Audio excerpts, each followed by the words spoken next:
విత్తన బంతులు చల్లడం ద్వారా సరికొత్త హరిత ప్రపంచాన్ని సృష్టిద్దామని రాష్ట్ర ప్రభుత్వ అటవీ శాఖ సలహాదారు కొమెర అంకారావు అన్నారు.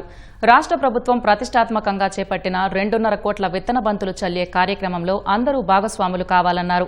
అంతరించిపోతున్న అరుదైన చెట్ల నుంచి విత్తనాలు సేకరించి విత్తన బంతులు తయారు చేశానని, జూన్ మొదటి వారంలో వీటిని చల్లేందుకు సిద్ధంగా ఉండాలన్నారు.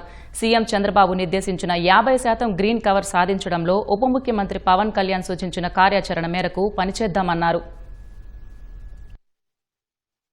50% గ్రీన్ కవరేజ్లో భాగంగా మనం పర్యావరణ పరిరక్షణలో ఎన్నో రకాల ప్రయత్నాలు చేస్తూ ఉంటాం. కానీ ఈ విత్తన బంతులు అనబడే ఈ కార్యక్రమం శ్రమ తక్కువ, అలాగే ఖర్చు తక్కువతో కూడింది.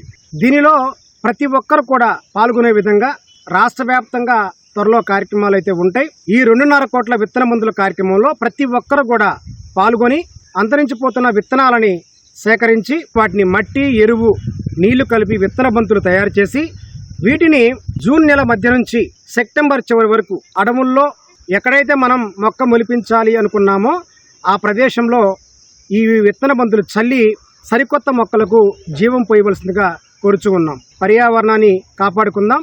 భవిష్యత్ తరానికి ఒక అందమైన సరికొత్త ఆకుపచ్చని హరితలోకాన్ని కానుగ్గా ఇద్దాం.